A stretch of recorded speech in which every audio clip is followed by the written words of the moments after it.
사람마다 이 세상에서 자신의 인생을 마감할 때에 누군가에게 평가를 받아서 그 인생 자체를 누구는 1등급, 누구는 2등급, 누구는 3등급이라고 하는 그런 내신 성적 같은 평가를 만약에 받는다면 어떤 일들이 벌어질까요?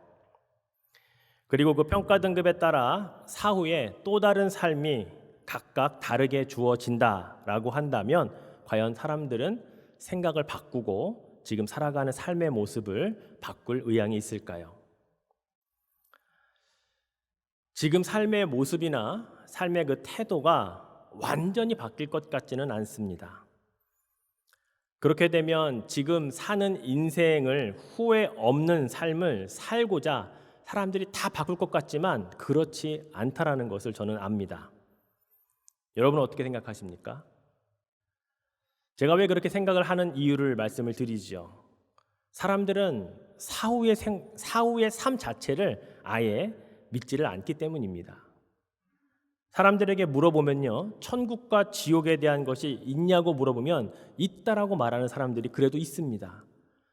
그럼에도 불구하고 그들의 삶이 있음을 알지만 지금 삶이 변하냐고요? 안 변하거든요. 천국과 지옥이 있을 것 같다라고 그렇게 말은 하지만 또 그렇게 믿는다고도 이야기하지만 그것 때문에 삶이 지금 살아가는 모습과 완전히 바뀌느냐? 그렇지 않잖아요.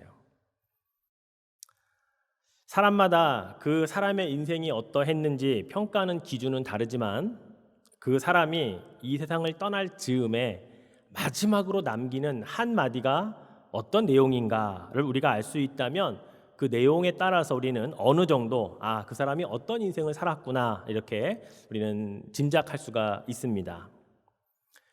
미국의 문학의 아버지라고 불리는 마크 트웨인이라고 하는 이 문학가는 우리가 잘 알고 있듯이 톰 소여의 모험이나 또는 허클베리 핀의 모험 또는 왕자와 거지와 같은 우리가 어린 시절 참으로 재밌게 읽었던 명작을 참 많이 지었던 미국의 대표적인 문학가이죠. 이 마크 트웨인은 사랑하는 아내와 또 일남 삼녀의 자녀를 둔 누가 보기에도 단란하고 행복한 가정, 거기에 부와 명예까지 얻은 그런 성공한 사람이었습니다. 세상 부러울 것 없이 그렇게 살았던 사람이죠. 그 당시에 미국의 청소년들은요, 이 마크 트웨인처럼 되고 싶다라고 너도나도 서슴지 않고 이야기를 했다고 합니다. 오히려 대통령이 되겠다라고 하는 사람보다 마크 트웨인처럼 되어서 그렇게 살고 싶다라고 하는 청소년들이 훨씬 많았던 그 정도로 이 사람은 많은 사람들에게 존경과 또 명예와 그 모든 것들을 받았던 사람이었습니다. 하지만 그가 세상을 떠날 때 마지막으로 남긴 말이 전해지는데 그의 인생이 어떠했는지를 가늠하게 해줍니다. 그는 만약 내가 인생을 한 번 더 살 수 있다면 이라고 하는 말을 남겼다고 합니다. 여운이 있는 말이죠. 이 말이 주는 뉘앙스가 어떻습니까? 대체적으로 후회가 된다는 말로 들리지 않습니까? 한 번만 더 이 땅에서 살 수 있다면, 기회가 주어진다면 분명 이전과는 다른 삶을 살고 싶다라고 하는 그런 의지의 표현이라고 생각되지 않으십니까? 물론 그가 남긴 이 한마디에 그의 인생 모든 것을 다 담아냈다고는 말할 수 없을 것입니다. 또한 우리가 그의 가정사나 그 많은 것들을 다 들여다보지 않았기 때문에 이 말이 어떤 의미를 담고 있는지 사실 우리는 정확하게 알 수는 없어요. 어쩌면 이 말에는 가족들을 더 사랑하고 싶었는데 그렇지 못했던 이 아버지로서의 또는 남편으로서의 그런 안타까움이 묻어난 그런 말일 수도 있기 때문이죠. 마크 트웨인은요, 아버지가 11살 때 돌아가셨습니다. 그래서 아버지에 대한 사랑이 늘 그리웠던 어린 시절을 겪었기 때문에 그는 행복한 가정을 꾸리고 나면 내 자녀들을 그 누구보다 사랑하고 아주 단란하고 행복한 가정을 꾸리고 싶어 했던 사람이었던 것 같아요. 그런데 남들이 볼 때는 그렇게 존경받고 마크 트웨인처럼 살고 싶다라고 많은 청소년들이 이야기를 했지만 그의 이 가정사를 더 깊숙이 들여다보면 참으로 불행했다는 것을 보게 돼요. 가족 사진에서 보시듯이 일남 삼녀의 자녀를 두었는데 아들이 사진이 보이지 않죠. 첫째 아들은 태어난 지 생후 19개월 만에 디프테리아라고 하는 병으로 죽게 됩니다. 그리고 둘째 딸도 뇌수막염으로 어린 나이에 일찍 죽었습니다. 그리고 아내는 오랜 세월 동안 신부전증으로 고생하다가 젊은 나이에 생을 마감을 했습니다. 아내가 죽은 지 5년 뒤에 막내딸마저 심장마비로 사망을 했습니다. 거기에 마크 트웨인의 친동생까지 증기선이 폭발이 나는 바람에 그 사고로 죽고 말았죠. 그의 숨겨진 가족사를 들여다보니까 그가 마지막에 남긴 한 번만 더 살 수 있는 기회가 주어진다면 이라고 하는 그 말이 가족들을 살아있을 때 더 사랑해 줄 걸이라고 하는 그러한 내용의 말은 아니었을까라고 짐작해 볼 수 있는 그의 가족사입니다. 결국 마크 트웨인은 75세에 세상을 떠나게 되는데 그의 곁에는 셋째 딸 하나만 남아 있었고 가족은 아무도 없었다고 합니다. 죽기 전까지 심한 우울증을 앓았고요. 친한 친구 한 명이 와서 셋째 딸과 함께 뉴욕에 있는 한 장로 교회에서 그의 마지막 장례식을 치루어 주었는데 다행히 이 장례 소식이 알려지자 마크 트웨인의 많은 지인들과 그를 사랑했던 팬들이 한 3천여 명이 와서 그 장례식에서 조문 행렬을 이어서 그의 죽음을 애도했다라고 그렇게 역사가 기록하고 있더라고요. 자, 여러분은 이 마크 트웨인이라고 하는 사람의 인생을 평가하신다면 어떻게 평가를 하시겠습니까? 1등급 성공한 인생입니까? 아니면 3등급 실패한 인생입니까? 아니면 그저 그랬던 평범한 2등급 인생으로 평가를 하시겠습니까? 저는 오늘 우리가 다른 누구에게 평가받는 것은 아니지만 우리의 인생도 끝자락에는 분명 이 세상에 남기고 갈 그 한마디의 말이 있어야 할 텐데 그 가장 마지막 말을 나는 어떤 말을 남기고 떠날 것인가는 사실은 준비하지 않으면 그냥 그때 생각나는 것을 말할 수밖에 없기 때문에 어쩌면 우리는 이 마지막 때에 하나님의 칭찬을 듣기를 원하는 즉 그것을 위해 살았던 그 삶을 정리하는 그 한마디를 우리가 사람들 앞에 하나님 앞에 올려드리고 가면 좋겠다라는 생각을 하게 됩니다. 그래서 하나님께서 잘했다, 수고했다라고 하는 그런 칭찬을 하시기 위해 그럼 그 칭찬받을 만한 그 수고했다라는 말을 들을 만한 그러한 삶을 이 세상에서 살아가야 할 텐데 어떻게 살아야 어떤 모습으로 살아내야 그렇게 마지막에 칭찬 들을 수 있고 하나님 그렇게 살았습니다라고 마지막 한마디를 남기고 갈 수 있을까? 오늘 한번 여러분과 고민해 보고자 합니다. 우리가 사는 이 공간을 우리는 세상이라고 표현을 하죠. 그런데 성경에서는 세상이라고 하는 this world라고 하는 이 단어가 갖는 두 가지 의미가 있습니다. 성경에서의 세상은 이 땅이 아닌 하나님 나라와 구분되는 공간을 세상이라고 표현을 합니다. 또한 영적인 개념으로는 하나님의 자녀들이 그것에 어울려 살아가는 곳이 아니라 그것과 대적해야 할 상대로 즉 우리가 호시탐탐 하나님의 말씀대로 살지 못하도록 우리를 방해하는 우리와 대적하는 그런 세력으로 사용되는 단어가 바로 세상이라고 하는 단어입니다. 성경에서는요. 그래서 사도 바울은 세상의 영과 하나님의 영을 구분하여 말씀합니다.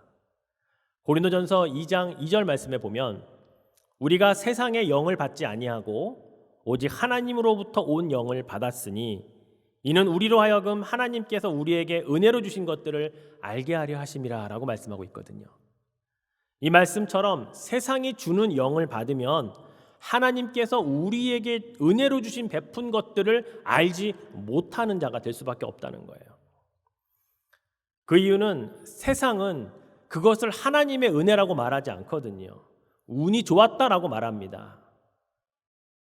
이번엔 줄을 잘 서서 그렇게 된 거다라고 우리에게 설명하거든요.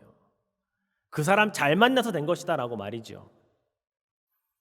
그래서 결정적으로 그것은 하나님의 은혜가 아니라 당신의 운이요, 당신이 능력이요, 당신이 잘해낸 것이니까 당신이 우쭐해도 된다라고 세상의 영을 받은 자들은 그렇게 생각하게 만들어줍니다. 결국 하나님의 영을 받은 자와 세상의 영을 받은 자의 가장 큰 차이점은 하나님이 주신 것을 은혜로 알고 감사하는 자이냐, 그렇지 않고 운이 좋아서 줄을 잘 서서 내가 능력이 좋아서라고 말하느냐의 차이점이라고 오늘 사도 바울은 이야기하고 있는 거예요. 제가 늘 봉헌 기도할 때마다 감사 예물에 대한 기도하는 내용 중에 늘 빼먹지 않는 내용이 뭡니까? 하나님, 작은 것에도 감사할 수 있게 해주십시오. 하나님, 그 작은 것에 감사를 하나님께 표현할 수 있게 해주셔서 감사합니다라는 내용을 제가 늘 감사 예물 드릴 때마다 그렇게 표현하고 있는 이유는요, 바로 하나님의 영을 받은 자들은 아무리 작은 것이라도 하나님의 은혜인 것을 기억하고 그것으로 끝이 아니고 표현하고 감사합니다 할 줄 아는, 그게 바로 하나님의 영을 받은 자들의 특징이기 때문이에요. 그래서 여러분, 올해는 그 어떤 것이라도 감사를 표현하십시오. 하나님의 영을 받은 자들의 특징이 세상의 영을 받은 자와 다른 것은 감사밖에 없어요. 하나님의 은혜입니다라고 고백하는 것, 표현하는 것, 하나님께 드리는 것, 이것이 하나님의 영을 받은 자들의 진짜 모습이라는 것을 여러분 기억하시고, 더 많은 감사가 여러분의 삶 가운데 풍성하여질 수 있는 한 해가 되시기를 주의 이름으로 축원해 드리겠습니다. 오늘 본문 가운데 4절에 그 전반부에 보면 요한 사도가 이렇게 이야기합니다. 무릇 하나님께로서 난 자마다 세상을 이기느니라 라고 말합니다. 하나님께로부터 난 자라고 하는 말이 세상을 이기는 자라는 말과 똑같아질 수 있다는 거예요. 하나님께로부터 난 자를 방금 읽었던 고린도전서의 말씀과 매치를 시켜본다면 하나님으로부터 온 영을 받은 자라는 말일 겁니다. 그런 자가 세상을 이긴다라고 사도 요한은 표현하고 있는 겁니다. 왜 세상을 이긴다라고 표현했을까? 한번 잘 곰곰이 생각해 보세요. 세상은 가만히 있는데 우리에게 세상을 향해서 덤벼서 이겨봐라, 도전해봐라 라고 하는 말의 의미인가요? 저는 그 반대 의미라고 생각합니다. 우리가 아무리 가만히 있으려고 해도 세상이 우리를 가만히 두려워 하지 않는다는 거예요. 늘 우리를 공격하기 위해 세상은 우는 사자처럼 호시탐탐 우리의 약점을 노리고 있다는 거죠. 그렇게 우리의 약점을 찾다가 공격해와서 그들이 얻고자 하는 1차적인 목적이 뭔지 아세요? 우리 안에 있는 평강, 마음의 평안을 깨뜨리는 겁니다. 이 평강은 세상이 준 것이 아니기 때문에 그들이 깨뜨리는데 최선을 다합니다. 세상이 주는 것과의 차원이 다른 주님이 주신 평강으로 살아가는 우리가 꼴보기 싫은 거예요. 세상은 그냥 두고만 보고 있을 수가 없는 거죠. 세상은 물질로 인한 편안함을 누리라고 말합니다. 세상은 부를 축적할 수 있는 만큼 축적해서 행복해지라고 우리에게 이야기합니다. 그것으로 삶이 평안해진다라고 수도 없이 우리 주위에 많은 사람들을 통해, 많은 매체를 통해 삶에 돌아가는 이 환경들을 통해 우리에게 그것을 증거하고 있거든요. 세상은 말이죠. 하지만 하나님의 영을 받은 자들은 그것이 전부가 아니라는 것을 알거든요. 그 물질조차도 하나님이 주신 것이라고 고백하는 자들이 하나님의 영을 받은 자들이거든요. 그 안에서 주님이 주시는 평강을 찾고 세상은 볼 수 없는 것을 영의 눈을 들어 보고 믿음으로 그것을 고백하는 자들에게 세상은 계속해서 그 안의 마음의 평강을 깨뜨리기 위해 계속해서 도전해 오기 때문에 세상과 싸워서 이겨라라고 말씀하고 있다는 것입니다. 사도 요한은요, 하나님께로부터 온 영을 받은 자, 우리에게 그냥 당하고 있지 말고 공격해오고 시비 걸어오는 세상을 향해 싸워서 이기라라고 이야기하고 있는 겁니다. 세상은 굉장히 다양한 루트를 통해 우리 일상 전반을 공격해 오는 존재입니다. 세상이라는 단어 대신에 보다 구체적인 단어로 바꿔보면 환경, 역경, 상처, 아픔, 고통, 질병, 이런 단어로 바꾸면 다 세상에 주는 것이라고 할 수도 있거든요. 2022년이 시작돼서 오늘이 9일입니다. 채 열흘도 안 됐는데 우리 성도들 가운데 원치 않는 상황으로 갑자기 한 해를 힘들게 시작한 분들이 있음을 제가 압니다. 우리에게 가까운 지인들이, 내가 사랑하는 가족들이 나에게 상처 주는 말을 해서 벌써 채 시작한 지 열흘이 안 된 이때에도 마음에 아픈 상처들을 가지고 있는 분들 있을 겁니다. 몸이 아프니까 괴롭고 고통은 이만저만 아니에요. 그것으로 인해 하나님을 계속해서 원망하라고 마음속에 얼마나 많은 부추김과 유혹이 오는지 모릅니다. 바로 이러한 것들이 세상이 우리를 공격해오는 다양한 루트이며 방식이기 때문이에요. 그래서 예수님께서도 이 땅에 오신 목적을 이야기할 때 내가 세상에 검을 주러 왔다라고 이야기하셨거든요.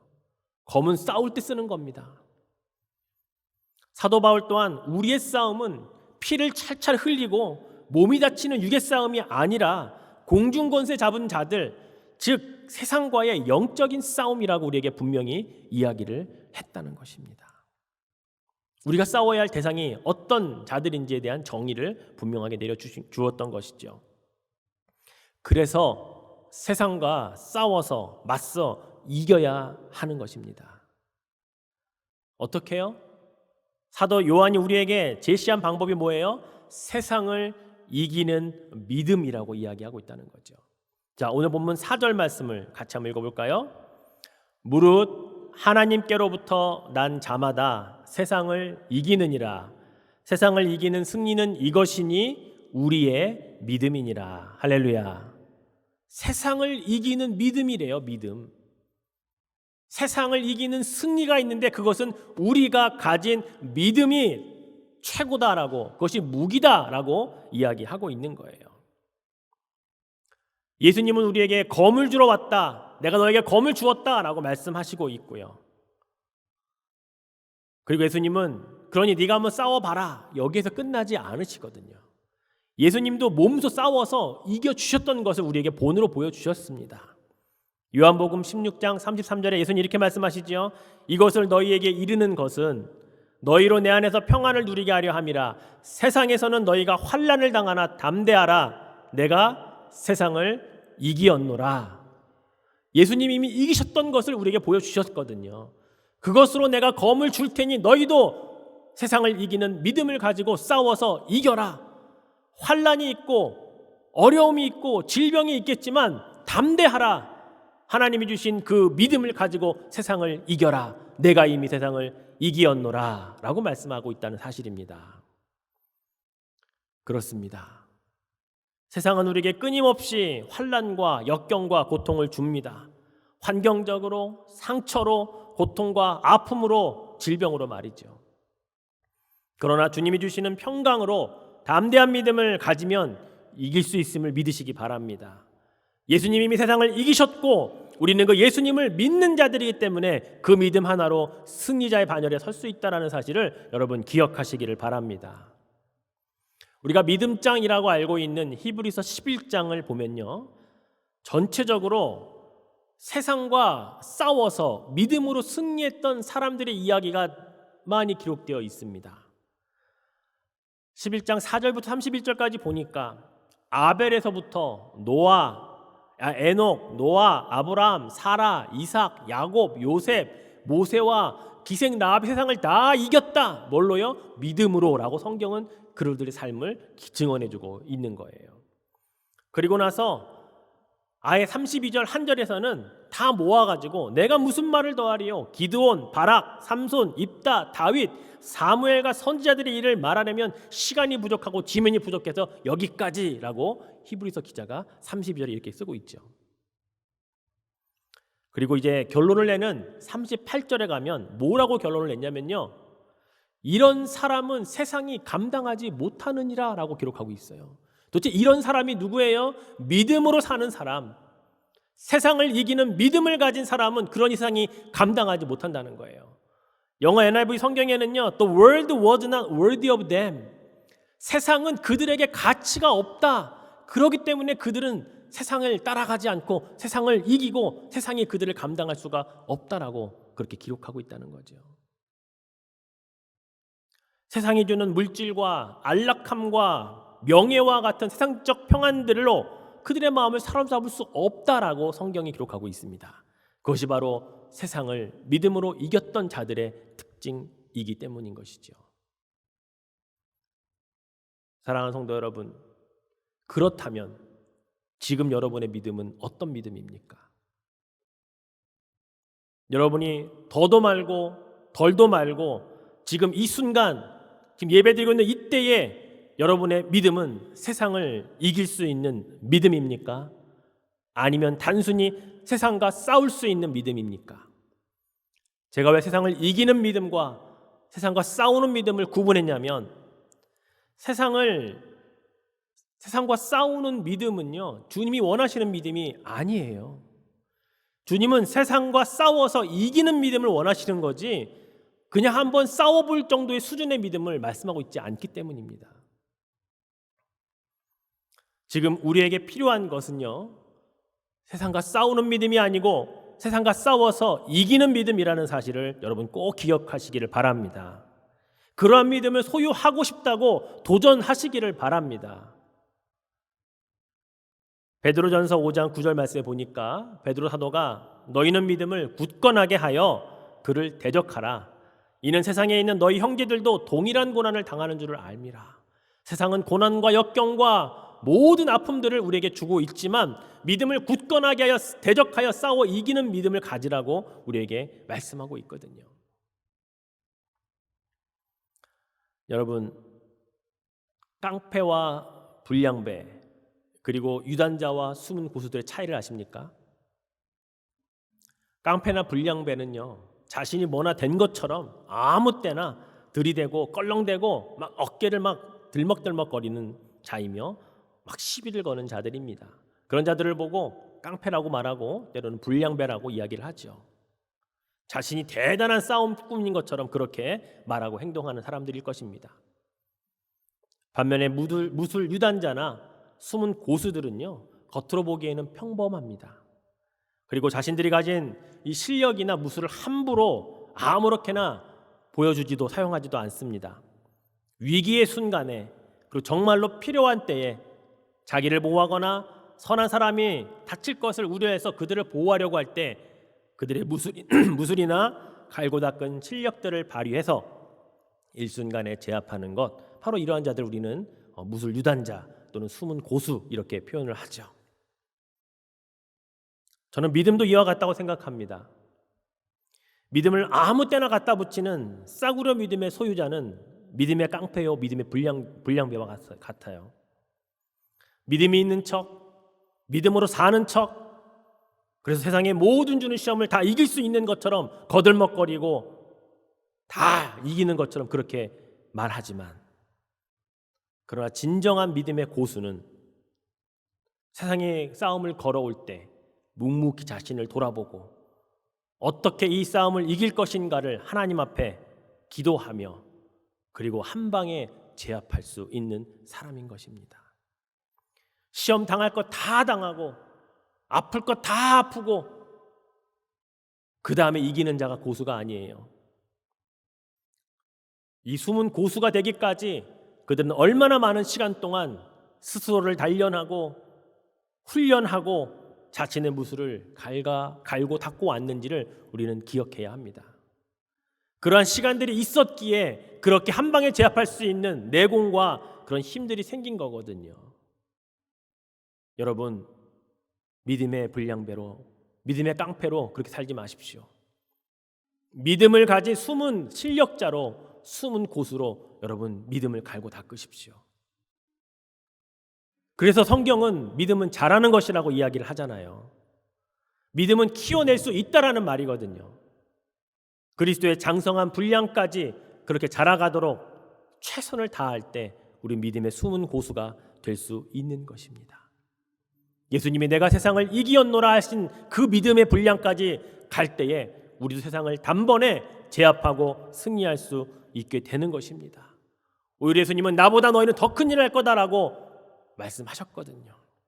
그 말은 그냥 한번 해보신 말씀이 아니라 정말로 우리들의 삶 속에서 세상과 싸웠을 때에 넉넉히 이기는 믿음의 소유자인 우리가 예수님의 그 말씀을 삶에서 직접 증명해내고 증언하는 자가 돼야 하는 것입니다. 오늘 본문 5절 말씀에 보면 요한 사도는 다시 한번 강조합니다. 예수께서 하나님의 아들이심을 믿는 자가 아니면 세상을 이기는 자가 누구냐라고 다시 한번 반문하고 강조하고 있어요. 사랑하는 성도 여러분, 예수께서 하나님의 아들이심을 믿으십니까? 그러면 세상을 이기는 자가 그런 믿음을 가진 자라는 사실을 믿으십니까? 아멘 하셔야죠. 바로 그 믿음을 가지고 우리는 세상을 이기는 가장 기본적인 우리의 베이스로, 무기로 삼아야 하기 때문이죠. 요한일서 4장 4절에는 이런 말씀도 있더라고요. 자녀들아, 너희는 하나님께 속하였고 또 그들을 이기었나니 이는 너희 안에 계신 이가 세상에 있는 자보다 크심이라.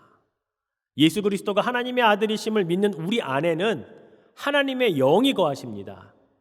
우리 안에 거하시는 그 하나님의 영은 세상보다 크고 능력 있고 얼마나 강하신 분인지 우리는 알아야 되는 것입니다.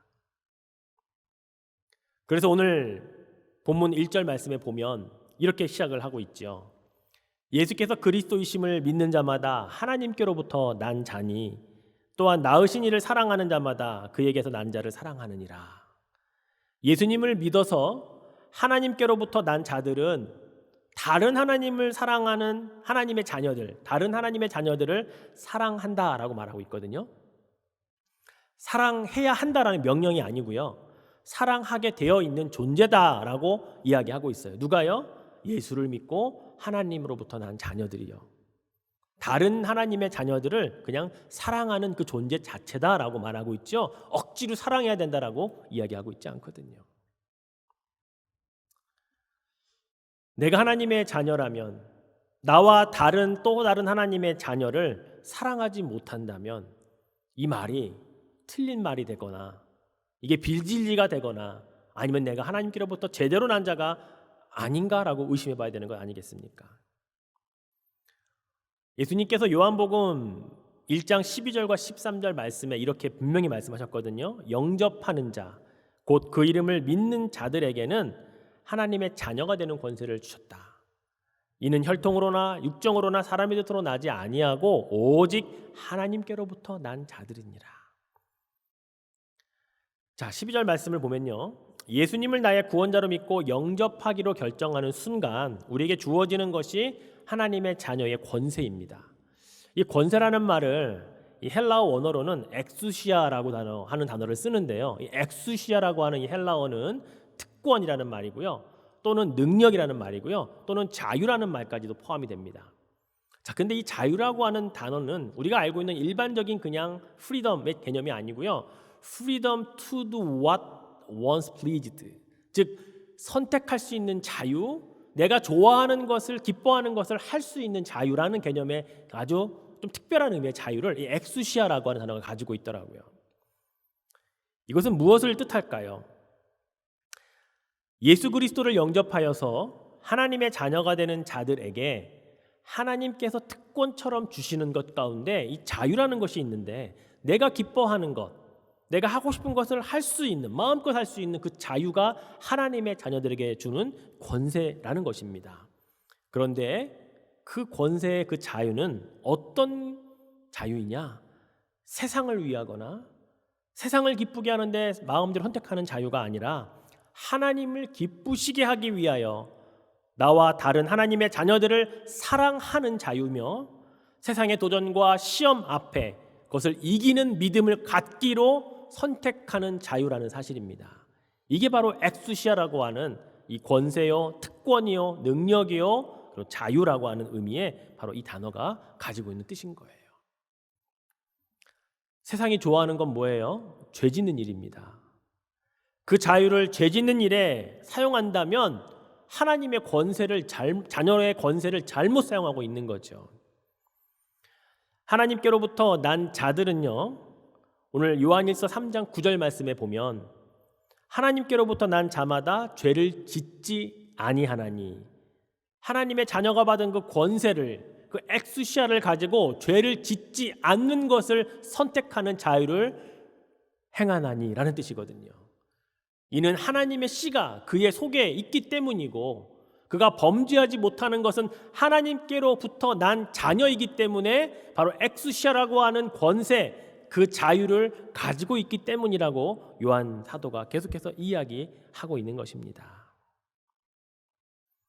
하나님에게서 난 자, 하나님의 씨가 그 안에 거하는 자, 하나님께로부터 난 자, 전부 다 똑같은 내용이 뭐예요? 죄짓지 아니한다, 범죄하지 못한다. 왜요? 하나님의 자녀의 그 엑스샤라고 하는 권세는 죄를 거부할 수 있는 자유, 하나님이 기뻐하시는 것을 행할 수 있는 특권, 하나님의 자녀인 다른 자녀들을 마음껏 사랑해 줄 수 있는, 사랑하고자 하는 바로 그러한 자유이기 때문인 것이죠. 우리가 살면서 자녀들을 키우면 자녀들이 부모님을 향해 엄마, 아빠 사랑해요라고 하는 말을 하는 자녀들, 때로는 글을 써서 편지나 또는 이런 카드에 적어서 주는 자녀들, 행복하지요. 그런 말을 하는 자녀들이 있을 때요. 생일에 선물 받을 때도 또는 어머니날, 어버이날 그런 때에 그런 작은 기념일을 기억해서 그렇게 선물해 주면 참 고맙습니다. 물론 그럴 때 부모를 사랑하는 아이들의 마음을 느끼기도 하지만, 그러나 가장 이 아이가 나를 사랑하고 있구나, 나를 존경하고 있구나 라고 하는 것을 느낄 때는 언제인가요? 평상시에 부모님이 하는 말을 그 아이가 평상시에 잘 지키며 따라갈 때 아닐까요? 부모님이 한 말을 듣고 그대로 살아가려고, 그렇게 따라가려고 그렇게 알아서 자기 스스로 바꾸고 행동해 주는 자녀가 있다면 그 자녀야말로 나를 사랑하는구나, 나를 존경하는구나 라고 느끼지 않을까요? 하나님도 마찬가지신 것 같아요. 요한 사도도 이와 같은 의미를 오늘 본문에 2절과 3절에 이렇게 기록해 놓았거든요. 자, 같이 한번 읽어볼까요? 우리가 하나님을 사랑하고 그의 계명들을 지킬 때에 이로써 우리가 하나님의 자녀를 사랑하는 줄을 아느니라. 하나님을 사랑하는 것은 이것이니 우리가 그의 계명들을 지키는 것이라. 그의 계명들은 무거운 것이 아니로다. 그렇죠. 하나님을 사랑한다라고 말하는 우리가 하나님의 계명을 지키는 것, 하나님이 하신 말씀들을 지켜 살려고 하는 것, 하나님의 다른 자녀들을 사랑하고 싶은 자유를 갖는 것, 세상을 이기는 믿음으로 살아가려고 하는 것, 이게 바로 다 하나님의 계명을 지키는 거거든요. 이게 바로 하나님을 사랑하는 자가 보여주어야 할 아주 가장 기본적인 마음이며 또 행동이라는 사실입니다. 사랑하는 성도 여러분, 이러한 사랑들이 쌓일 때 세상을 이기는 믿음이 되는 것입니다.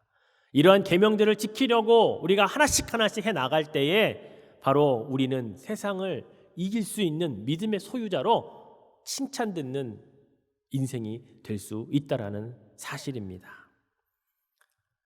형제를 미워하고 시기하고 질투하고 상처 주는 데 사용하는 자유가 아니라 서로를 용서하고 이해하고 용납해주고 받아들여주고 그런 특권과도 같은 그런 자유를 사용하는 하나님의 자녀가 되시기를 축원해 드립니다. 말씀을 맺겠습니다. 오늘 성경 말씀의 구절은 제가 1월 1일 날 광야 기도회 때 받은 말씀이에요. 제가 기도하면서 성경을 쫙 피면서 하나님, 올해는 어떤 말씀으로 주시렵니까? 라고 기도했을 때에 제가 요한일서 5장에 있는 말씀을 보고 딱 요 1절부터 6절까지의 말씀을 읽고 그날 묵상을 했었습니다.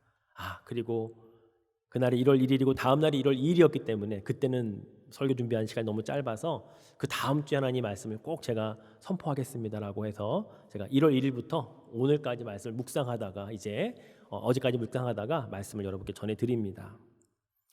하나님께서 오늘 우리에게 주신 이 말씀은 올해도 여전히 우리 홍장로님 기도하셨던 것처럼 세상은 우리에게 호락호락하지 않은 것들로 다가올 겁니다. 여러분 평생 살면서 팬데믹이라는 단어를 이렇게 쉽게 자주 사용해 오셨던 적이 있으셨습니까? 팬데믹 외에도 여러분 엔데믹이라는 단어도 있고요, 에피데믹이라는 단어도 있고요, 영어 단어는 굉장히 많아요. 그런 것들이 팬데믹은 가장 큰 것, 엔데믹은 좀 풍토병같이 작은 것, 뭐 그런 단어로 사용하는 단어들이 많이 있더라고요. 요즘엔 플루와 코로나를 합쳐가지고요, 플루로나라는 단어가 생겼습니다. 플루도 걸리고 코로나도 걸리는 사람들에게 사용하는 단어가 플루로나라는 단어도 생겼어요. 세상은 우리를 이렇게 가만히 두지 않을 겁니다. 질병으로 우리의 삶의 여러 가지 모습으로 분명히 공격해 올 겁니다. 제가 그래서 그렇게 기도했거든요. 하나님, 어떻게 이 세상을 우리가 올해는 이기며 살아가야 합니까? 그렇게 주신 말씀이 하나님께로부터 난 자마다 세상을 이긴다라는 말씀을 주신 거예요.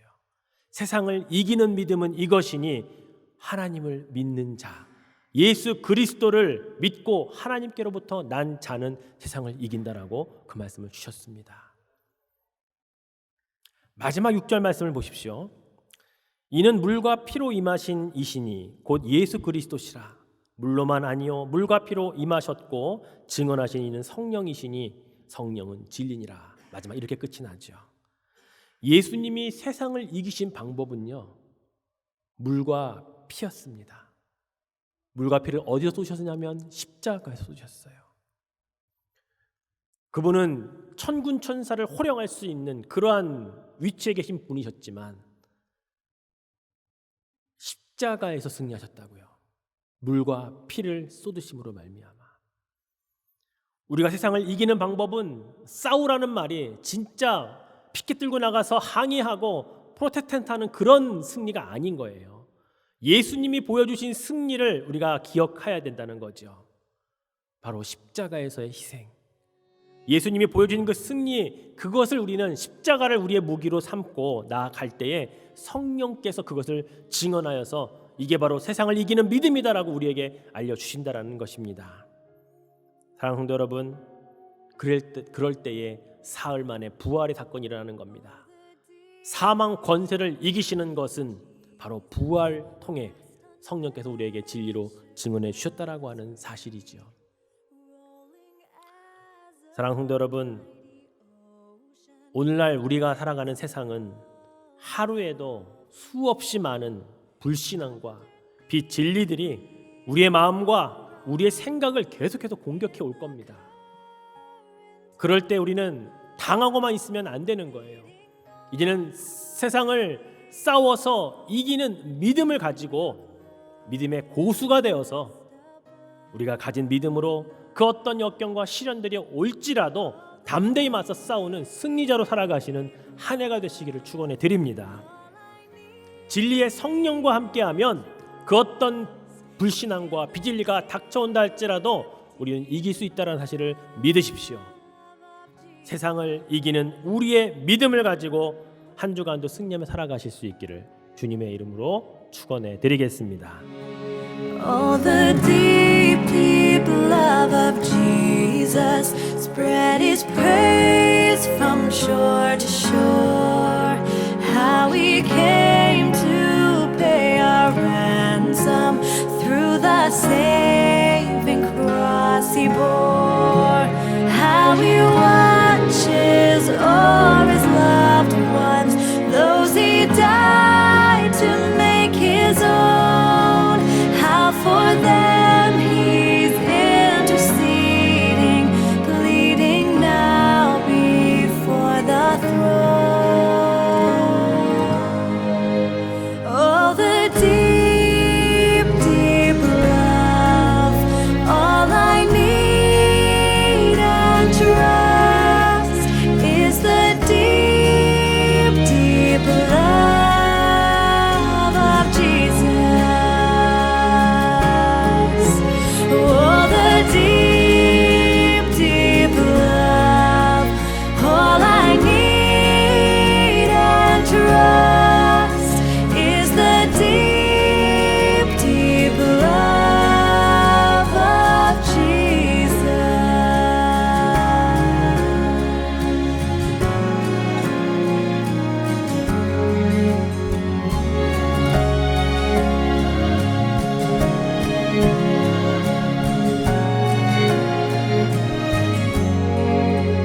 Oh, the deep, deep love of Jesus, far surpassing all the rest.